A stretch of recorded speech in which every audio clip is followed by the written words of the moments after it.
안녕하세요.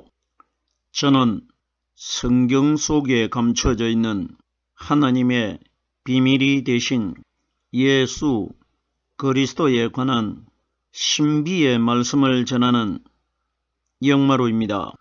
오늘은 지난 시간에 이어서 두 번째 시간으로 구약 성경 에스겔 18장 2절 말씀으로 시작하여 3절 말씀에 기록되어 있는 아비가 신포도를 먹음으로 아들의 이가 시답고 함은 어쩌미요 라는 제목의 말씀을 통하여 성령 하나님께서 우리에게 가르쳐 주시는 말씀의 깨달음의 은혜를 받고자 합니다.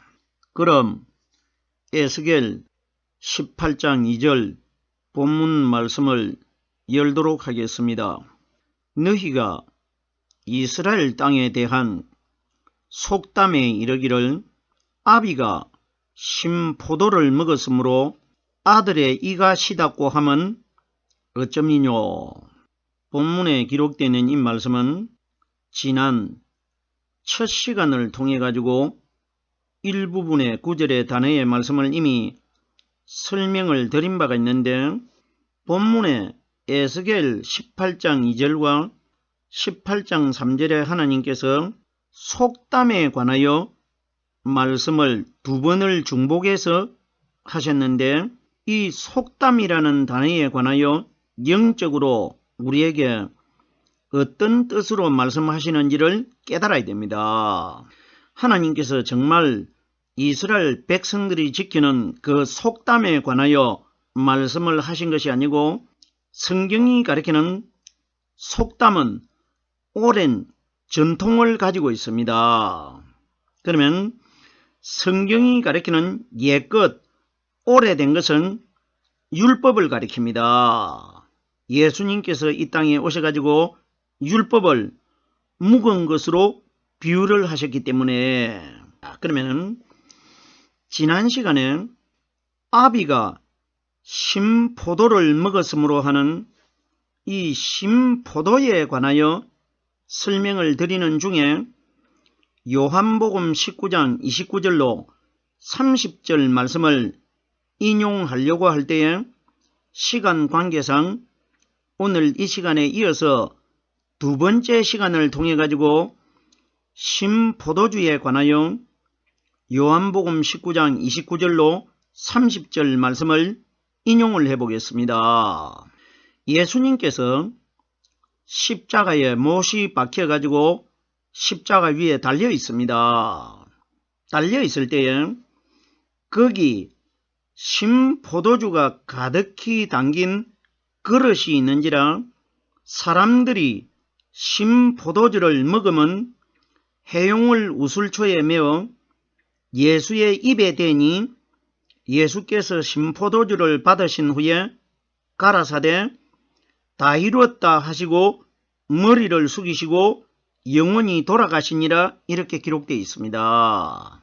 제가 신포도주도 율법이었고 속담도 율법이었고 아비도 율법이라고 이미 지난 시간을 통해서 충분히 설명을 드린 바가 있습니다.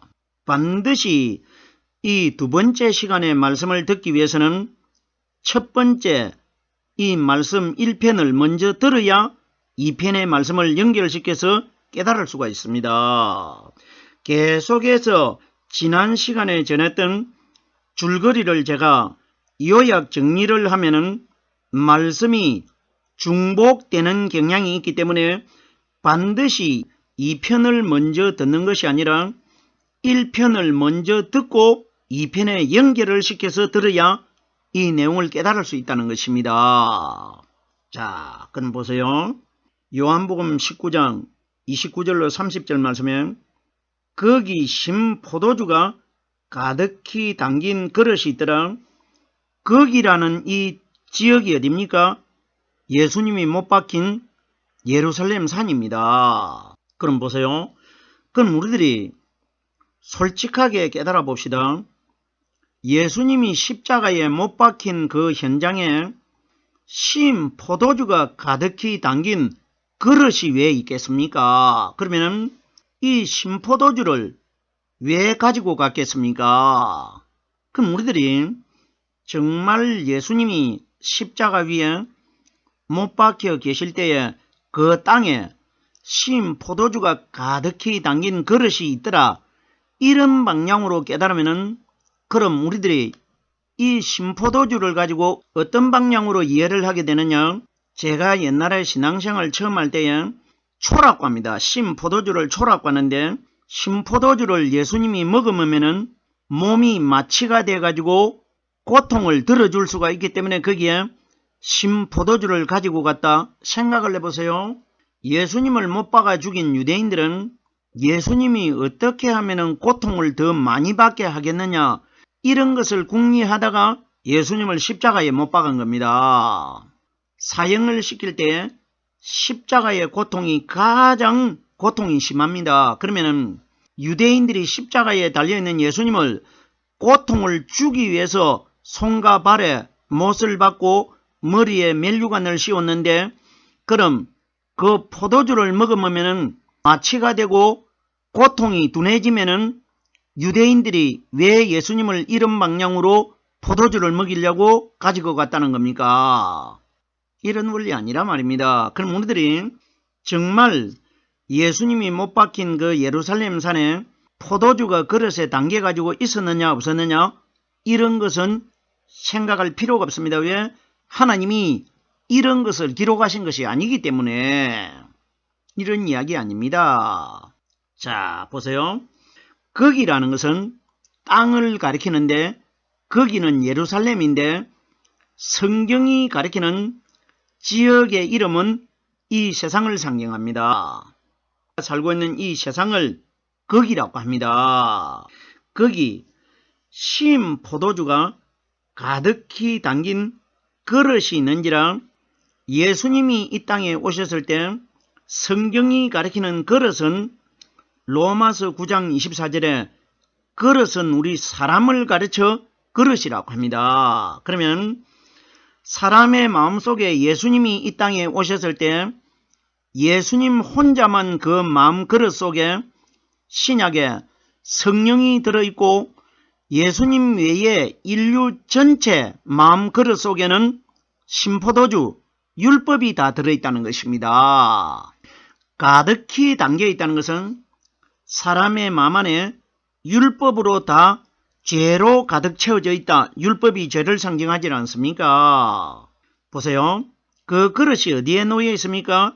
땅에 놓여 있습니다. 사람은 땅으로 만들어졌습니다. 그러면 땅으로 만들어진 사람의 마음 그릇 속에 율법의 신포도주가 마음 안에 죄가 가득 다 채워져 있다, 이 원리입니다. 신포도주가 가득히 담긴 그릇이 있는지라, 정확하게 그릇이 사람입니다. 마음 안에 율법이 담겨있다, 이 원리입니다. 사람들이 신포도주를 먹으면 해용을 우술초에 매여 예수의 입에 대니, 예수님 입에 대었다는 것은 내가 가지고 있는 죄를 예수님에게 먹였다는 겁니다. 무슨 소린지 깨달아져야 됩니다. 보세요. 사람들이라고 기록되어 있습니다. 단수가 아니고 우리가 생각할 때는 로마 군병 한 사람이 창자루에다가 우슬초를 매가지고 해용을 먹으면다고 하는데, 해용은 어떤 스펀지식으로 돼가지고 물을 흡수하는 물체를 해용이라고 합니다. 그러면 우리들이 가지고 있는, 사람들이 가지고 있는 모든 죄를, 율법을 예수님에게 짊어지었다는 겁니다. 보세요. 입에다가 대었다는 것은 내가 너희의 죄를, 율법을 다 내가 마시고 내가 책임지고 이걸 사하겠다, 이 원리란 말입니다. 보세요. 사람들이 신포도주를, 율법을 예수님이 다 짊어지는 겁니다. 예수님이 십자가를 짊어지고 올라가신 것은 율법을 짊어지고 올라가신 것입니다. 율법을. 그러면 짊어지고 가신 것도 율법이고 받아 마신 것도 율법입니다. 중요한 것은 사람들이라는 것은 인류 전체들이 가지고 있는 율법의 죄를 예수님이 받아 마시겠다 이 원리입니다. 무슨 소린지 깨달아 주셔야 됩니다. 사람들이 포도주를 우슬초에 매여 예수의 입에 대니 예수께서 신포도주를 받으신 이후에 다 이루었다고 합니다. 그러면 내가 율법을 너희의 죄를 율법이 죄입니다. 너희의 죄를 다 받아 마셔가지고 이제 내 안에 들어있는 성령 하나님이 죽어있던 예수님 속에서 나와가지고 3일날 살아나오면은 내가 율법을 복음으로 변화를 시키겠다 이 원리입니다. 율법을 가지고는 천국을 못 들어가기 때문에 예수님이 구약에 기록되어 있는 율법의 말씀을 복음으로 변화를 시키는 겁니다. 내가 다 이뤘다 하고 머리를 숙이시고 영원히 돌아가시니라. 예수님이 율법 아닙니까?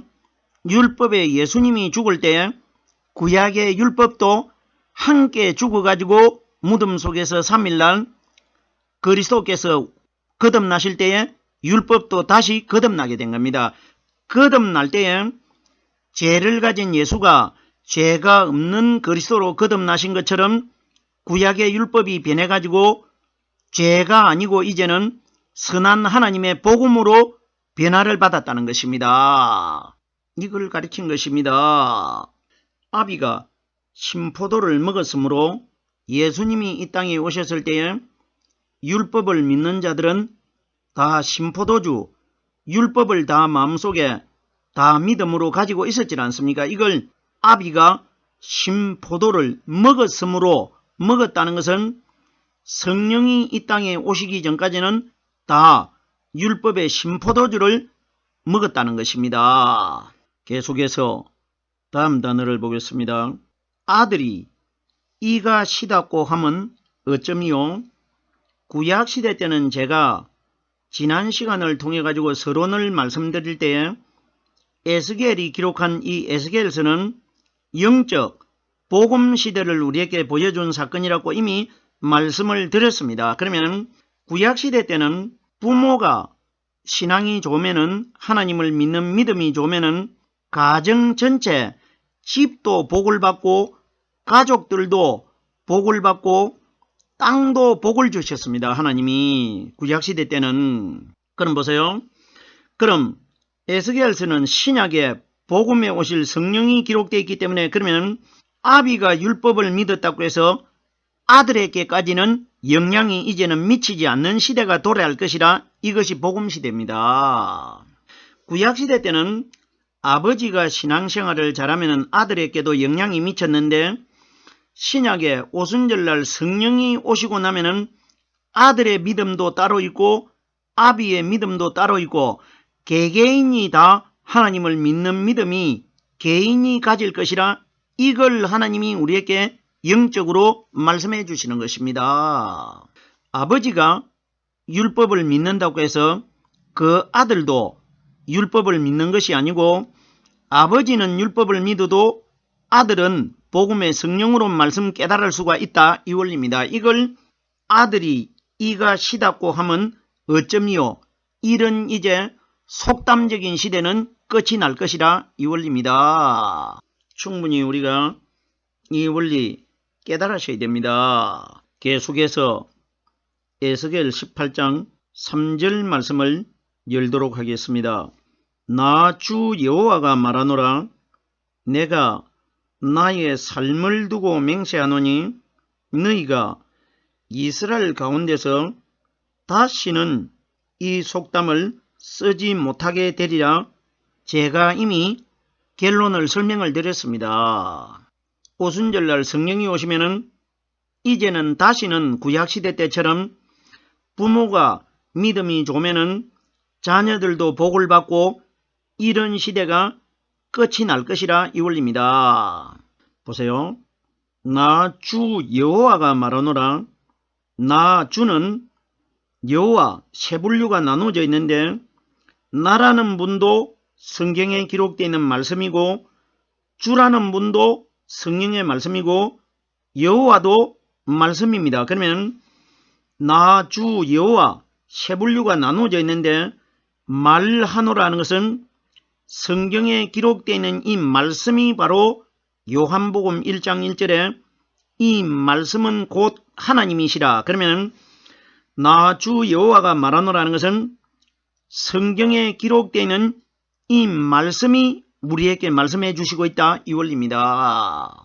성경 말씀을 나 주 여호와라고 합니다.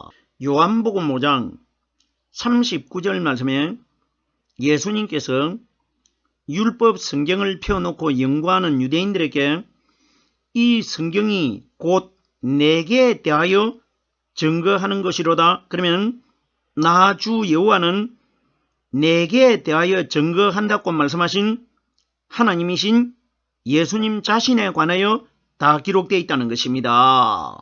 계속해서 보십시오. 누가복음 24장 44절 말씀해 보면은 예수님께서 제자들에게 하신 말씀은 오늘날 하나님을 믿는 우리 신앙인들이 제자 아닙니까? 우리들에게 하신 말씀입니다. 모세의 율법과 선지자의 글과 시편의 나를 가리켜 기록된 모든 것이 이루어져야 하리라 한 말이 이것이니라. 모세의 글과 선지자들의 글은 구약성경 전체를 가리켰고, 그리고 구약성경 전체 속에서도 가장 많이 기록된 시편을 인용했습니다. 그러면 시편에나 모세가 기록한 율법성경 5권이나 모세가 기록한 율법성경 외에 여호수아로부터 말라기까지는 다 선지자들이 기록했기 때문에 이 내용 속에 시편을 포함해서 그 속에는 이 말씀을 예수님이 부활하신 이후에 말씀하셨기 때문에 부활하신 성령 하나님에 관하여 다 기록되어 있다는 것입니다. 나 주 여호와가 말하노라. 이 땅에 남겨져 있는 우리들 신앙인들이 가지고 있는 성경 말씀이 우리들에게 말씀하시고 있다, 이 원리입니다. 내가 나의 삶을 두고 맹세하니 내가 하는 분도 성경에 기록되어 있는 하나님의 말씀이고 나의 삶을 두고 이 말씀은 영원한 생명입니다. 하나님은 영원히 죽지 않는 분이시기 때문에 그러면 내가 나의 삶을 두고 하는 것은 이 세상에 살아있는 성경에 기록되는 이 말씀은 영원히 없어지질 않습니다. 하늘나라에 우리가 들어가도 마음속에 말씀이 들어있질 않습니까? 그러면 내가 나의 삶을 두고 하는 것은 성경에 기록되어 있는 생명이신 여호와 하나님의 말씀을 내가 나의 삶을 두고 이렇게 기록된 겁니다. 맹세하노니 하나님은 말씀으로 우리와 맹세하시는 것입니다. 맹세 보십시오. 창세기 21장 23절에 하나님께서 아브라함에게 하신 말씀인데 너는 이제 여기서 하나님을 가리켜 내게 맹세하라. 솔직히 우리들이 보이지도 않는 하나님을 어떻게 맹세할 수가 있습니까? 하나님은 바로 말씀 아닙니까? 그러면 너는 하는 이 대상이 누구냐? 오늘날 이 땅에서 하나님을 믿는 우리 신앙인들 전체를 한 사람 한 사람을 가르쳐 너라고 합니다. 그러면 너는 이제라는 것은 오순절날 성령이 이 땅에 오셨을 때 그 이후부터를 이제라고 합니다. 그러면 이제 여기는 내가 현재 살고 있는 이 세상을 여기라고 합니다. 여기서 하나님을 가리켜 내게 맹세하라. 성경이 가리키는 하나님은 말씀이 바로 하나님이시기 때문에 말씀을 가리켜 내게 맹세하라. 마지막 날 네 마음 안에 깨달아지는 이 말씀이 너와 내가 맹세가 되고 언약이 될 것이라. 이걸 말씀하신 것입니다. 계속해서 보십시오. 맹세에 가르쳐 창세기 22장 16절에 내가 나를 가리켜 맹세하노니, 내가 나를 가리켜 맹세한다는 것은 내가 하시는 분도 하나님이시고 나를 하시는 분도 성경에 기록되어 있는 이 말씀입니다. 그러면 마지막 날 너희 마음 안에 내 성령이 가르쳐 주시는 성경에 기록되어 있는 나의 말씀이 들어있는 사람과만 내가 맹세하겠다 이 원리입니다. 계속해서 보십시오. 구약에서는 하나님이 아브라함에게 나를 가리켜 맹세하라고 말씀하셨는데 그 하나님이 신약의 사람으로 예수라는 이름으로 이 땅에 나타나셨을 때 마태복음 5장 34절에 나는 너희에게 이르노니 도무지 맹세하지 말지니 하늘로도 말라 이는 하나님의 보좌임이요 땅으로도 말라 이는 하나님의 발등상임이니 이렇게 기록되어 있습니다. 그럼 보세요.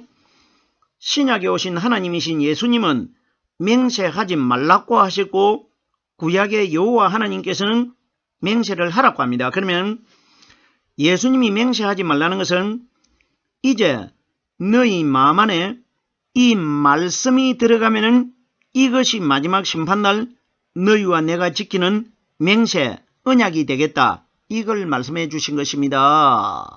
내가 너희 안에 마음 안에 말씀으로 들어가겠다. 그러면 내 말이 너희 마음속에서 깨달아지면은 이것이 바로 너희와 나와 맹세가 될 것이라 이 원리입니다.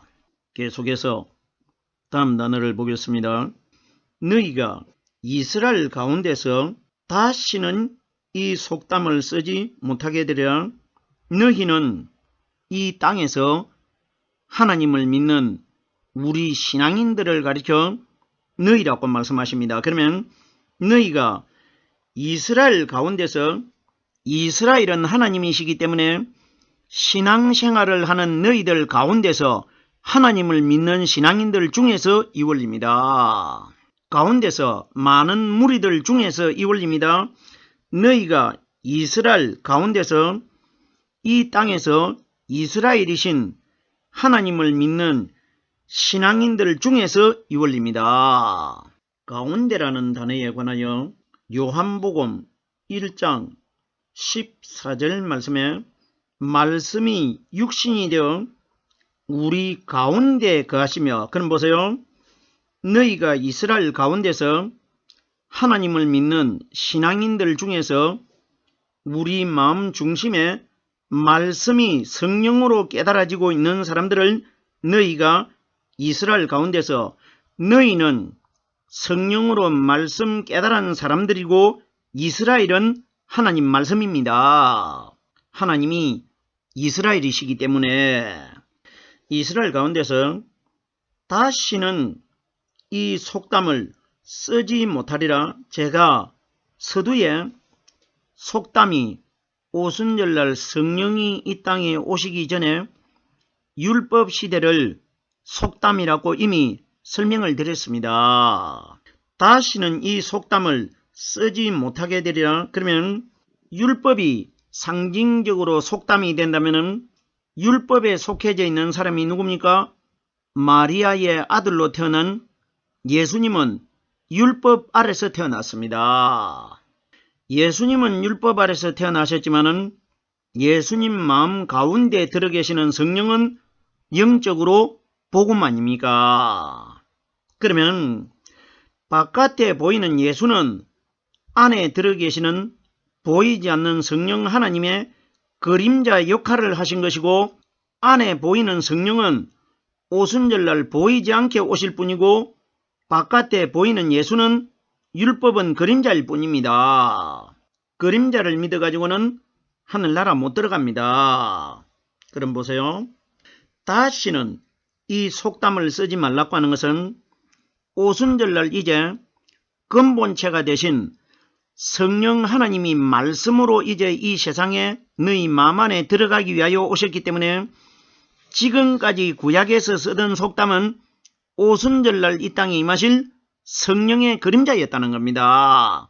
자, 그러면은 다시는 이 속담을 쓰지 말라. 속담이 율법의 예수입니다. 그러면은 오순절날 영원한 생명을 가지신 성령 그리스도께서 이 세상에 오셨기 때문에 이제 근본체가 되고 생명이 되는 성령 그리스도의 말씀을 너희 마음 안에 받아들여야 되지. 성령이 오셨는데도 또다시 율법을 사용하면은 너희들은 마지막 날 다 지옥으로 다 들어가게 된다 이 원리입니다. 다시는 이 속담을 쓰지 말라. 다시는 예수는 그림자였기 때문에 예수는 믿음으로 믿지 말라 이 원리란 말입니다. 이러기 때문에 이걸 제가 이렇게 두려움 없이 이 예수는 우리에게 믿음이 아니라는 것을 마음대로 지어내 가지고 이렇게 전하는 것이 아니라 성경에 예수님께서 직접 우리들에게 말씀을 해 주셨습니다. 이 말씀이 예수님께서 요한복음 10장 38절 말씀에 보면은 나를 믿지 아니할지라도 그 이름 믿으라 이렇게 기록이 되어 있습니다. 그러면 나를 믿지 아니할지라도 하는 것은 그림자가 되는 너희와 똑같은 죄 있는 모양으로 태어난 사람인 나는 믿지 아니할지라도 나는 너희들에게 내 마음 안에 보이지 않는 성령 하나님의 그림자 역할을 하고 있기 때문에 나는 성령이 오기 전까지만 이렇게 그림자로 활동하는 것이지 나는 너희가 실제로 믿어야 될 대상이 아니라는 겁니다. 이래서 죄를 가진 우리의 모양으로 태어났지 않습니까?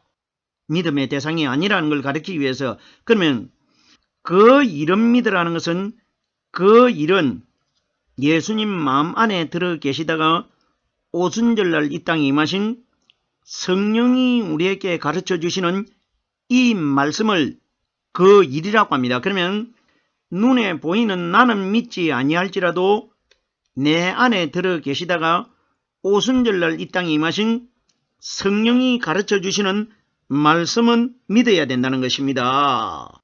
이걸 말한 겁니다. 다시는 이 속담을 쓰지 못하게 되리라. 예수는 다시는 우리의 믿음의 대상이 되지 않을 것이라. 이 원리라 말입니다. 속담이 율법의 예수입니다.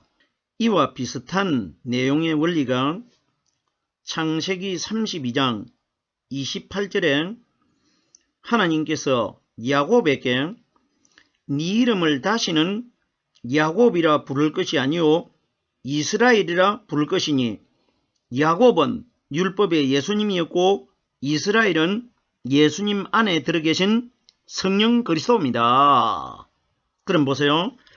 다시는 야곱이라 부를 것이 아니라는 것은 예수님 안에 들어있는 성령이 오순절날 이 땅에 오셨기 때문에 예수는 다시는 우리에게 믿음의 대상이 아니라는 것입니다. 그림자 역할만 했기 때문에 무슨 소리인지 깨달아지셔야 됩니다.